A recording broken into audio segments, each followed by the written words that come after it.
মূর্তি পূজার ইতিহাস শুরু হয়েছিল নেক্সুরতে, ইবাদতে মনোযোগ বাড়ানোর জন্য। কিন্তু সেই মূর্তিগুলো এক সময় পূজায় রূপান্তরিত হয়ে আদম আলাইহিস সালামের জন্মের পর থেকে নিয়ে 1200 বছরের মধ্যে সারা পৃথিবীর কোথাও কোনো একটা জায়গা বাকি ছিল না যে জায়গায় মূর্তি ছিল না। সারা গোটা পৃথিবী মূর্তি পূজায় ছেয়ে গেছিল। এইভাবে শুরু হয়েছে মূর্তি পূজা। ঠিক আলেমরাও প্রতিবাদ করেছিলেন, মূর্তি বানায়েন না, মূর্তি বানায়েন না। আজকে আপনার ভাস্কর্য এখানে নির্মিত হবে, আগামী 100 বছর পরে 150 বছর পরে দেখা যাবে এখান থেকে পূজা শুরু হয়ে গেছে। ঠিক কিনা জোরে বলেন। মুহতারাম হাজিরিন, আদম আলাইহিস সালামের 600 বছর পরে ইবলিস ধোঁকা দিয়েছিল মূর্তি বানানো। নেক্সুরতে মূর্তি নির্মাণ করে তারা ইবাদত করতেছিলেন। এই মূর্তি বানানোর 600 বছর পরে দেখা গেল আর দুনিয়াতে কোনো ইবাদত পূজার ভালো মানুষ নাই, সব মূর্তি পূজারি হয়ে গেছে। এই 1200 বছরের ইতিহাসের মধ্যে দেখা যায় 1200 বছরে পুরো পৃথিবী শিরকে ভরে গেছে। এরপরে আল্লাহর দয়া হইল, আল্লাহর মায়া হইল, এই সমস্ত মূর্তি পূজারীদেরকে হেদায়েত করার ইচ্ছা আল্লাহর হলো।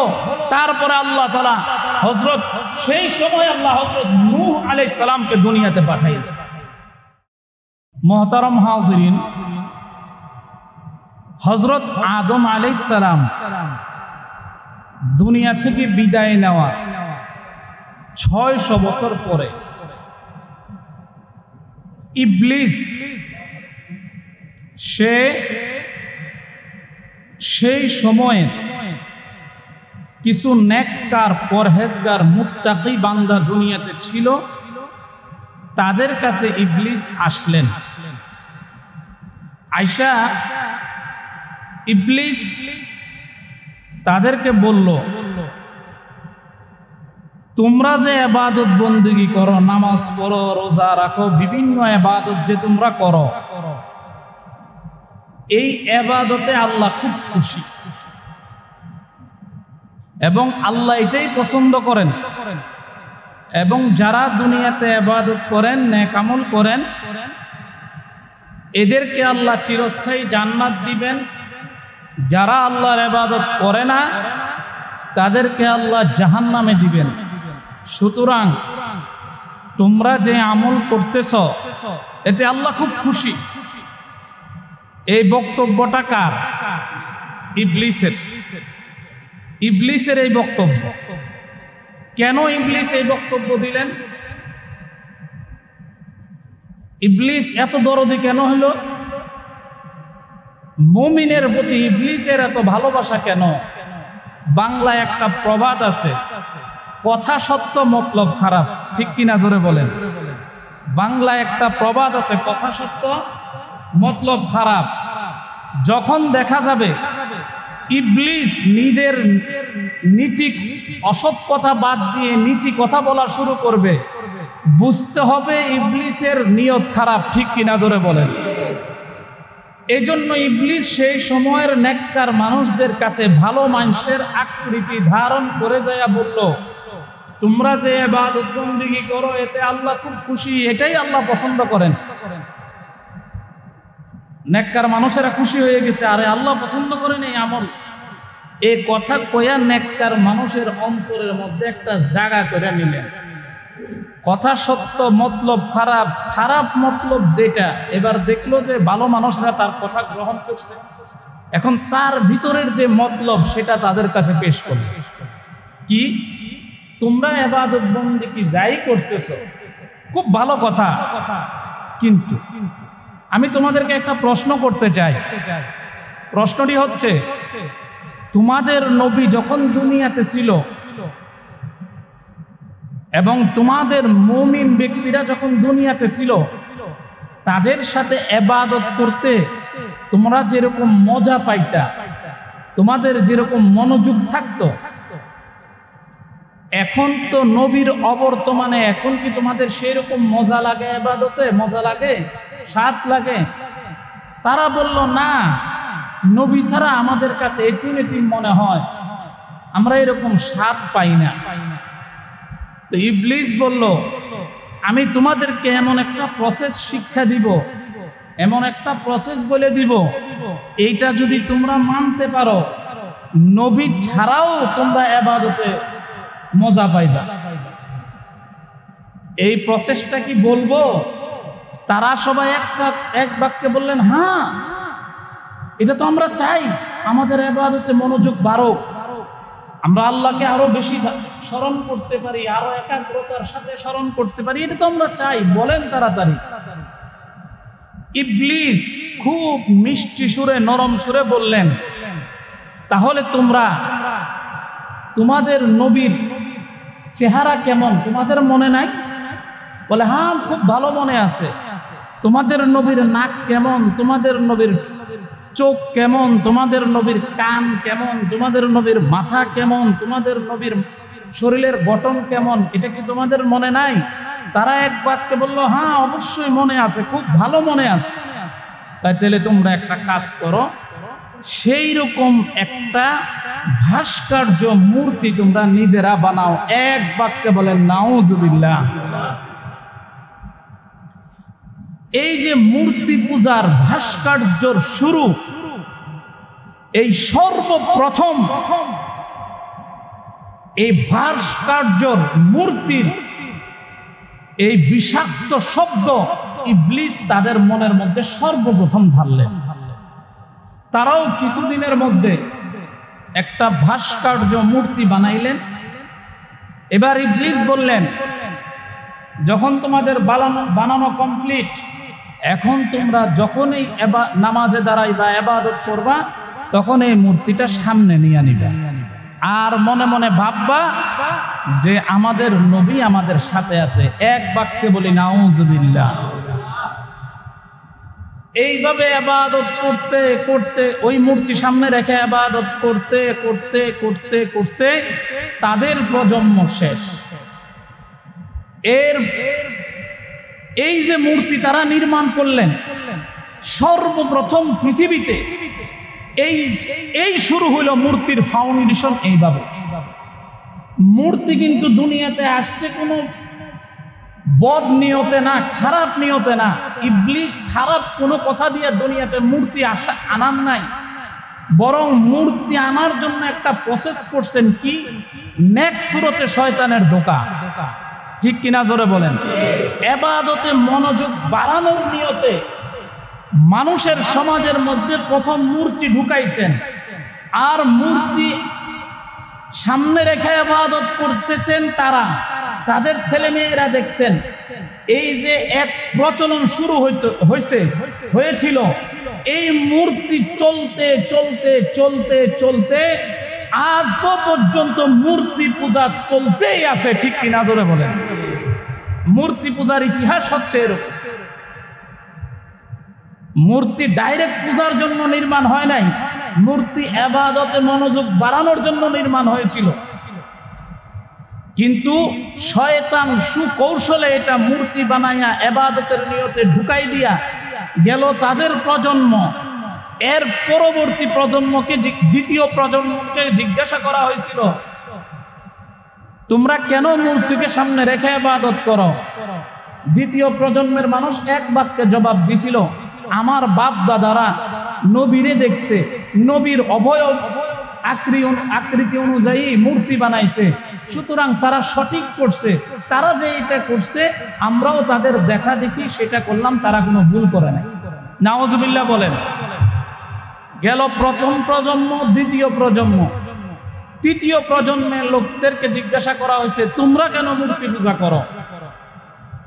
তারা বললেন, আমরা দেখছি আমাদের বাপ দাদা পূর্বপুরুষেরা এই মূর্তিকে সামনে রেখে ইবাদত করতে, সুতরাং তারা যেটা করছে এটা ভুল করে নাই, তারা সঠিকটাই করছে।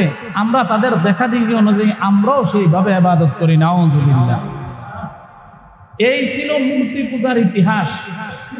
এই তখন থেকে মূর্তি পূজার পৃথিবীতে শুরু। ঠিক মূর্তি বানানোর 600 বছর পর্যন্ত, মূর্তি বানানোর আরো 600 বছর পরে দেখা গেল সারা পৃথিবীতে কোথাও কোনো জায়গায় একজন মানুষও এমন বাকি ছিল না যারা মূর্তি পূজা করে নাই। সকলেই মূর্তি পূজার মধ্যে লিপ্ত হয়ে গেছে। নাউজুবিল্লাহ বলেন। এইভাবে মূর্তি পূজার সূচনা। মোহতারম হাজিরিন, আল্লাহ তো আমাদেরকে বাঁচিয়েছেন। আমাদের সমাজেরও এক শ্রেণীর মানুষ বলা শুরু করেছিল, ভাস্কর্য বানাও, মূর্তি বানাও। কিন্তু মোহতারম হাজিরিন, সারা বাংলাদেশের উলামায়ে কেরামের এক মত, এক প্রতিবাদ, আমাদের এই দেশে কখনো মূর্তি বানানো যাবে না, ভাস্কর্য বানানো যাবে না। ঠিক কিনা জোরে বলেন। কারণ তারা ঠাট্টা করতো, আরে হুজুররা মূর্তিও বুঝে না, ভাস্কর্যও বুঝে না। হুজুররা বুঝে না, তুমি বুঝো? হুজুররা মূর্তি আর ভাস্কর্য হুজুররা বুঝে না। কয়েকটা ইংরেজি শব্দ প্রয়োগ করলে মনে করো নিজেরা খুব পণ্ডিত। কয়েকটা ইংরেজি শব্দ ব্যবহার করলে মনে করো খুব পণ্ডিত মনে করো নিজেরে। তাই আল্লাহ নিজেই বলেন, এই পৃথিবীর ভিতরে যত ফিতনা, যত গুনাহ, যত নতুন নতুন আবিষ্কার আছে, সর্বপ্রথম যদি জানা থাকে একমাত্র আলেমরা আর হুজুররাই জানে।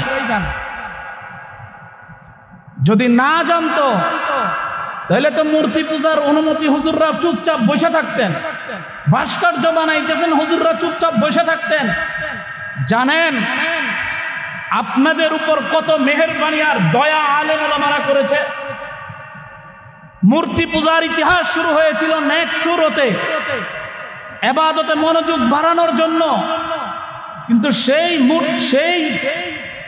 মূর্তিগুলো এক সময় পূজায় রূপান্তরিত হয়ে আদম আলাইহিস সালামের জন্মের পর থেকে নিয়ে 1200 বছরের মধ্যে সারা পৃথিবীর কোথাও কোনো একটা জায়গা বাকি ছিল না যে জায়গায় মূর্তি ছিল না।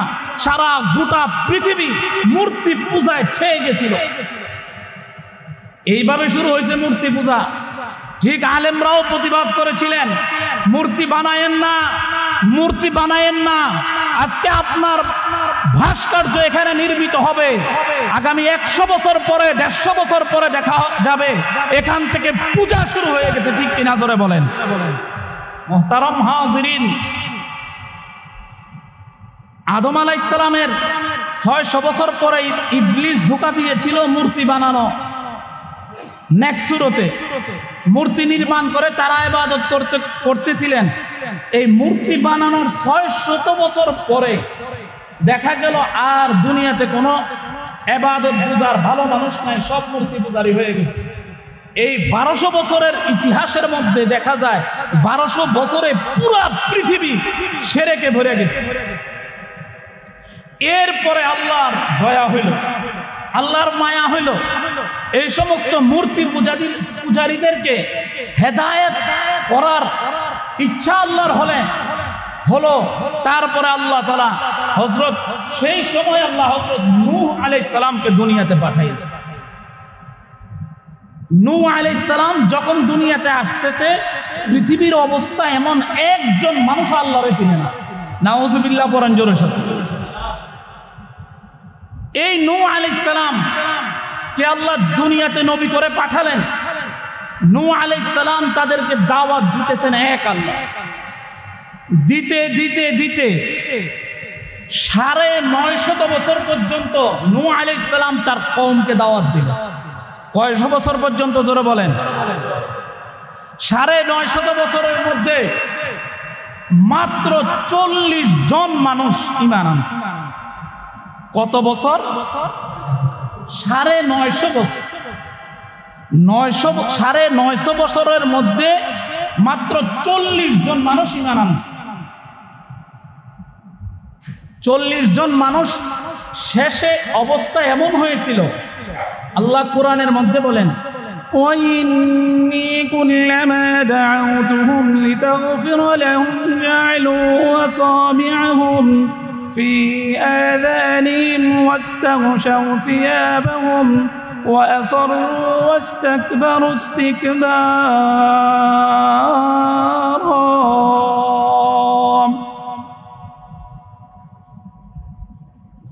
নূহ আলাইহিস সালাম বলেন,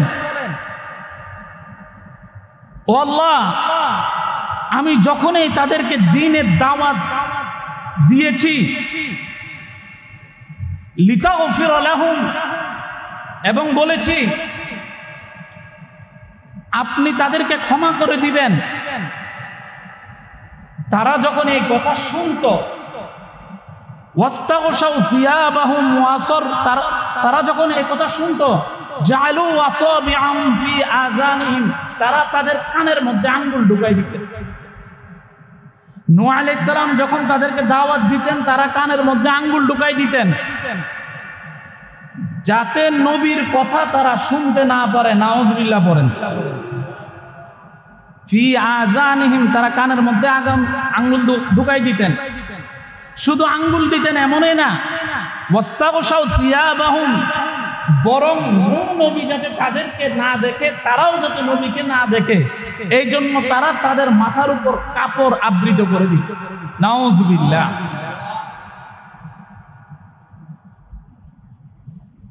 ওয়াসরু ওয়াস্তাকবারু ইস্তিকবারা, শুধু তাই নয়, তারা নবীর উপর জিদ করত এবং অহংকার প্রকাশ করত। হ্যাঁ, আমাদেরকে আইসা বুঝাইতে যাও, নিজের সরকার চেল দাও, তারা ক্ষিপ্ত হয়ে যেত। এইভাবে দাওয়াত দিতে দিতে 950 বছর পর্যন্ত একই কাজ, একই দাওয়াত, কিন্তু অবস্থা এমন, শুনতে শুনতে তারা আর শুনতো না, কানে আঙ্গুল দিত। হযরত নূহ আলাইহিস সালাম তাদেরকে বারবার বুঝাইতেন, বারবার বুঝাইতেন। কোরআনের মধ্যে আছে, সুম্মা ইন্নী দাউতুহুম জিহারা, হযরত নূহ আলাইহিস সালাম তাদেরকে প্রকাশ্যে দাওয়াত দিতেন। পড়ে নাও লা ইলাহা ইল্লাল্লাহ, তোমরা পড়ে নাও, তাহলে তোমরা চির সফল কাম হয়ে যাবে। কিন্তু নূহ আলাইহিস সালামের জাতিরা একবারের জন্য কালেমা স্বীকার করা তো দূরের কথা, বরং কানের মধ্যে আঙ্গুল ঢুকাই দিতেন।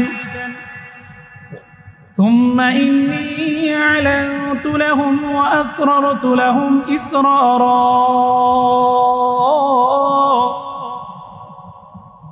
নূহ আলাইহিস সালাম বলেন, আমি তাদেরকে প্রকাশ্যে, গোপনে, চুপে চুপে পর্যন্ত দাওয়াত দিছি। সুবহানাল্লাহ। এবং বলতাম, ফাকুলতু আস্তাগফিরু রাব্বাকুম ইন্নাহু কানা গফফারা, তোমরা আল্লাহর কাছে ক্ষমা চাও, ইন্নাহু কানা গফফারা, নিশ্চয় তিনি অত্যন্ত দয়ালু, তিনি তোমাদেরকে ক্ষমা করে দিবেন, তিনি ক্ষমাশীল। কে শুনে কার কথা? যখনই তিনি দাওয়াত দিতে যাইতেন, নূহ আলাইহিস সালামকে চতুর্দিক থেকে আঘাত করে একবারে বেহুশ বানায়া নূহ আলাইহিস সালামকে পাথরের উপর ফেলাই রাখতেন, উপরে পাথর দিয়া চাপা দিয়া রাখতেন। আর নূহ আলাইহিস সালামের অবস্থা দেখে তারা মনে করতো নূহ আলাইহিস সালাম মনে হয় মারা গেছে, সুতরাং মরাডারে আর মাইরা লাভ কি, যাও, এইভাবে চলে যেতেন। যেহেতু তিনি আল্লাহর নবী, আল্লাহ আবার তাকে সন্ধ্যার সময়, রাত্রে তার হুঁশ ফিরেই দিতেন, তিনি আবার সুস্থ হয়ে যেতেন, সকালে আবার ওই একই কাজ, দিনের দাওয়াত। সবচেয়ে আশ্চর্যের বিষয় হলো, এই নূহ আলাইহিস সালামের উপর যে এত অত্যাচার আর জুলুম চলতেছিল, একবারের জন্য হযরত নূহ আলাইহিস সালাম তার জাতির জন্য বদদুয়া করেন নাই। সুবহানাল্লাহ। একবারের জন্যও করেন নাই। মোহতারম হাজিরিন, এইরকম ভাবে 950 বছর পর্যন্ত দাওয়াত দিতেছিলেন। মাত্র 40 জন মানুষ ঈমান আনছে, বাকিরা আর আনতেছেন না। এখন নূহ আলাইহিস সালামের কথা তারা শুনতেই পারে না, কানে আঙ্গুল দিয়ে রাখে, নূহ আলাইহিস সালামকে দেখলে কাপড় মোড়া দিয়ে রাখে। এই যখন অবস্থা, আল্লাহ নূহ আলাইহিস সালামকে জানাই দিলেন, ওগো নবী, আমি ভালো রকম জানি আপনি আলিমুল গায়ব না, আমি আলিমুল গায়ব। অদৃশ্যের কি আছে, মানুষের অন্তরে কি চলে, কি মানুষের অন্তরে আসতে পারে, কি আসছে, এগুলি আমি সব জানি। আপনি তাদেরকে দাওয়াত দিতে থাকবেন, কিন্তু মনে রাখেন একজনও আর ঈমান আনবে না। নাউজুবিল্লাহ বলেন সবাই। একজনও আর ঈমান আনবে না, একজনও ঈমান আনবে না। সুতরাং আপনি কি করেন, আপনি এই দ্বীনের দাওয়াত, আল্লাহ যখন বলছেন তারা আর ঈমান আনবে না, এবার নূহ আলাইহিস সালাম আল্লাহর কাছে দোয়া করলেন, আয় আল্লাহ, তারা যখন ঈমান আনতেছে না আর আপনিও বলতেছেন তারা ঈমান আনবে না, সুতরাং আল্লাহ তাদেরকে এখন যদি তারা দুনিয়াতে জীবিত থাকে তাহলে যারা ঈমান আনছে এদেরকেও গুমরাহ করে ফেলবে। আর তারা দিন দিন অহংকারী হয়ে উঠতেছে এবং এদের ঘর থেকে যে ছেলে মেয়ে আসবে এরাও মূর্তি পূজক হবে, এরাও ঈমান আনবে না। সুতরাং আয় আল্লাহ, আপনি এদেরকে শেষ করে দেন। এই মুসা সর্বশেষ আল্লাহ জানানোর পরে হযরত নূহ আলাইহিস সালাম আল্লাহর কাছে দোয়া করতেছেন তার জাতির জন্য। দুনিয়াতে যে মূর্তি পূজা হইতেছে, বর্তমান যে পূজা চলতেছে, এই পূজা তারা পূজা করে আর মনে করে আরে বাপ রে বাপ, আমরা খুব ইবাদত করতেছি। আরে না, আল্লাহ রব্বুল ইজ্জত ওয়াল জালাল একটা সুযোগ দিবেন তাদেরকে। দুনিয়া পরীক্ষার হল, পরীক্ষার হলের মধ্যে যে ভালো ছাত্র সেও লেখে, যে খারাপ ছাত্র সেও লেখে, যে মুডেই লিখতে পারে না সেও লেখে। পরীক্ষার হলের মধ্যে কেউ কাউকে ডাক দেয় না, ঠিক কিনা জোরে বলেন। পরীক্ষার্থীকে কোনো শিক্ষক সুপারিনটেন্ডেন্ট জিজ্ঞাসাও করে না, কিরে তুই না লেখা বইয়ের রসিসকে, কারণ এটার জবাব হলো এটা তার অধিকার। এই পরীক্ষার হলের মধ্যে যেভাবেই সে করুক না কেন এটা তার অধিকার। সুতরাং তার অধিকার পরীক্ষার হরণ করতে চায় না। আল্লাহ দুনিয়াতে পাঠাইছেন, তুই মূর্তি পূজা করস, তুই গাছের পূজা করস, মাঝের পূজা করস, যার পূজা মন চায় তার পূজাই করস। আমি দুনিয়াতে তোরে কিছু কইতেছি না, কিন্তু খবরদার আখিরাতে তোদেরকে আমি ছাড়ব না। এই জন্য আল্লাহ দুনিয়াতে সুযোগ দিছেন। এই সুযোগকে যারা কাজে লাগাইছে তারাই চিরস্থায়ী জান্নাতি, আর যারা সুযোগ পায় সুযোগের অপব্যবহার করছে তারা চিরস্থায়ী জাহান্নামী। এজন্য আমরা সকলে উচ্চ কণ্ঠে একবার কালিমাতুশ শুকর আদায় করি, আল্লাহ যে আমাদেরকে মুসলমান করে পয়দা করেছেন। এজন্য সকলেই শুকরিয়া বলি আলহামদুলিল্লাহ, আরো জোরে বলি আলহামদুলিল্লাহ। যে দুনিয়াতে এই কপাল দিয়ে আল্লাহরে সেজদা করতে পারে নাই, যে এই চোখ দিয়ে আল্লাহর বাইতুল্লাহ দেখে নাই, যে আল্লাহর পায়ে সেজদা করতে পারে নাই, এর মতো পুরা কপাইল্লা দুনিয়াতে আর একটাও নাই। আমাদের নসিব ভালো যে আল্লাহ আমাদেরকে এই কপালটাকে দিনে 5 বারের জায়গায় 7 বার, 8 বার, 9 বার, 10 বার নফল নামাজ পড়েন, যে হিসাব করে দেখেন না, এমনও মানুষ আছে দিনে কতবার, কত শতবার কপাল লাগাইতেছে। সুবহানাল্লাহ। হাদিসে আছে, মান ক্বালা লা ইলাহা ইল্লাল্লাহ ফাদখালাল জান্নাহ, যে বলছে লা ইলাহা ইল্লাল্লাহ তার ঠিকানা হয়ে গেছে জান্নাতে। সুবহানাল্লাহ। এই জন্য এই পূজা দুনিয়াতে আসছিল আদম আলাইহিস সালামের মৃত্যু ইন্তেকালের 600 বছর পরে। এই মূর্তি পূজা শুরু হয়েছিল একটা নেক সুরতে। কথা বুঝে আসছে? এই নেক সুরতে শয়তানের ধোঁকা চালু হয়েছিল, আর এই পূজা চলতে চলতে এই পূজা এখনো পর্যন্ত। এই জন্য মুহতারাম হাজিরিন, কথা একটা বলেই দিই, আমাদের অনেকের হুজুর আমরা তো মূর্তি পূজার সাথে নাই, আমরা তো এই পূজা করি না, আমরা তো মুসলমান। শুনেন, হাদিসে আছে, লা তাদখুলুল মালাইকাতু বাইদান ফীহি কালবুন ওয়ালা তাসাবির, লা তাদখুলুল মালাইকাতু বাইদান ফীহি কালবুন ওয়ালা তাসাবির। নবীজি বলেন, ওই ঘরে রহমতের ফেরেশতা প্রবেশ করে না যে ঘরে কুকুর বা জীব-জন্তুর ছবি থাকে। এটাও একটা মূর্তির মতো অবয়ব, ঠিক কিনা জোরে বলেন। আমাদের অনেকের বাড়িঘরের মধ্যে সালমান শাহর ছবি, অমুক নায়কের ছবি, সালমান খানের ছবি, আমিন খানের ছবি, বিভিন্ন নায়ক নায়িকার ছবি, এমনকি নিজে যে একসময় হিরো ছিলাম, আজ থেকে আরো 20 বছর আগে নিজের একটা বিয়ে শাদীর ছবিও টানায় রাখে। একজন আরেকজনকে দেখো তুমি কেরম ছিলা আমি কেরম ছিলাম, হায় রে জিন্দেগি। ঠিক কিনা জোরে বলেন? এই যে ছবি, এই ছবি যদি ঘরে থাকে রহমতের ফেরেশতা ঘরে ঢুকে না। কথা বুঝে আসছে? এই জন্য এই ছবিগুলি আমাদের যাদের ঘরে আছে, বাড়িতে আছে, অফিসে আছে, বসবাসের জায়গায় আছে, এই ছবিগুলি আস্তে আস্তে আমরা পরিহার করব। শখ করে ঘরের মধ্যে টিয়া পাখি, ময়না পাখির মূর্তি ঘরের মধ্যে রেখে দিছেন, মাটির বানানো মূর্তি রেখে দিছেন, ফেরেশতা ঢুকতেছে না। এটাও এক ধরনের মূর্তি পূজা। এই জন্য মেহেরবানি করে ঘরের ডাইনিং রুমে, ড্রয়িং রুমে যেরকম সুন্দর করে মূর্তি টুর্তি, পাখি, বিড়াল, মাছ, কুকুর এই যে সাজায় রাখছেন, এগুলি আজকে থেকে বাইর করে ফেলবেন। কারণ এগুলিও যদি ঘরে থাকে রহমতের ফেরেশতা প্রবেশ করবে না। আর রহমতের ফেরেশতা যদি প্রবেশ না করে তাহলে আমার অবস্থা বড় ভয়াবহ। এই জন্য এই কথাটা আমরা মানার চেষ্টা করব তো ইনশাআল্লাহ। আমরা যারা সুন্নত পড়ি নাই, সুন্নত পড়ি নাই।